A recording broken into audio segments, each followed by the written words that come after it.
For most of human history, danger lived outside. Street corners, alleyways, parks after dark. Places where boredom met opportunity and crime was born. But over the last 20 years, something strange happened. Crime across many major cities began to fall. Not slowly, not by accident, but steadily. We want to give you a full picture of the data, and according to Data Analytics, homicide rates are moving in the right direction in most cities, Phoenix included. Boston tops this list with year-to-date decline in homicides by over 80%. Phoenix is next on the list, down 40%, and then we are followed in declines by Philadelphia, Miami, Dallas, and Washington, D.C. And a declining... Police added new tactics. Cities invested in lighting and cameras. But behind the scenes, a far bigger force was at work.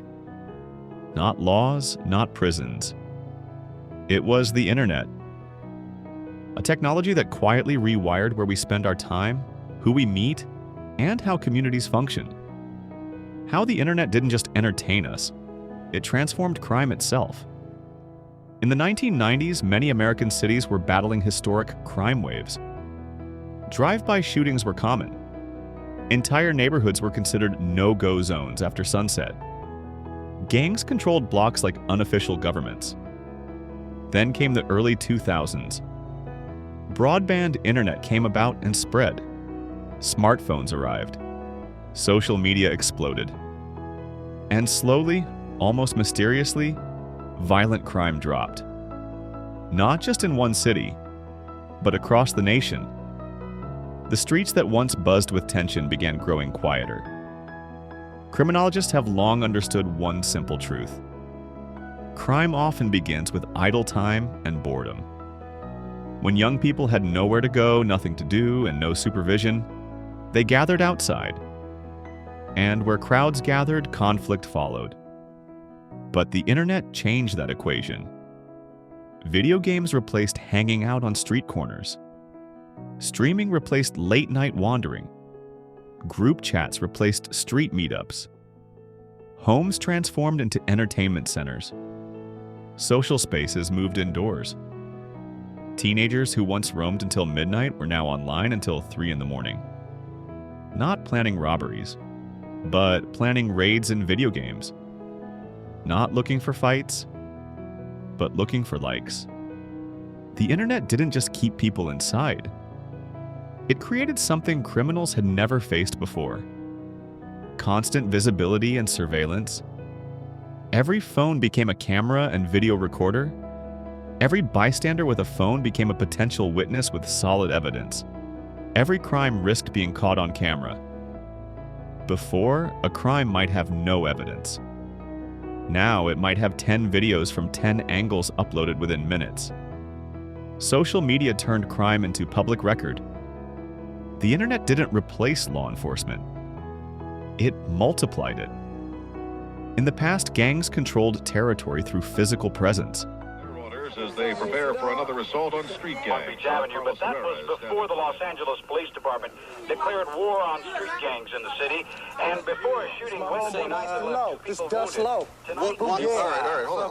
Let me just ask you a question. Why are you guys Bloods? Why are you in the gangs? Why is we in the gang? I guess because the area we grew up in, man. Everybody go in that area, man. Everybody follow the same line. BGs grow up to be OGs, little niggas. Corners mattered. Streets mattered. Visibility meant power. But when life moved online, territory lost importance. Recruitment moved to social media. Status moved to digital influence. Conflicts played out online before turning physical, often giving early warnings. Many young people who might have joined gangs instead found communities in gaming, content creation, and online business, or simply spent their free time consuming the abundant media provided by today's digital platforms. Not every story ended in success. Yet millions ended in peace rather than violence. With fewer people gathering on streets late at night, neighborhoods began changing. Businesses returned. Families felt safer. Property values rose. Communities that once feared darkness reclaimed public spaces. The internet didn't fix poverty. It didn't erase inequality. But it reduced the daily friction where violence often began. Less confrontation, less boredom, less room for conflicts. But crime didn't disappear. It evolved. As street crime fell, digital crime rose. Scams, hacking, identity theft, online fraud. The internet didn't remove criminal behavior. It changed the battlefield. Violence gave way to keyboards. Physical risk turned into digital deception. And in many ways, that trade made neighborhoods safer and saved lives. No government plan predicted this. No lawmaker foresee it. The internet became an accidental peacekeeper. By keeping people home, by connecting youth to global communities, by increasing visibility, by reducing physical conflict, not through force, but through engagement. Today, the most biggest and crowded street corner in the world is online, where millions gather every second. The battles changed, the risks changed, the neighborhoods changed. And while challenges remain, one truth is clear. The internet didn't just change how we live. It changed how we commit crime, and how often we choose not to. Sometimes the greatest social revolutions don't come from laws. They come from a great invention where people gladly want to spend their idle time. And today, that place is the digital street corner.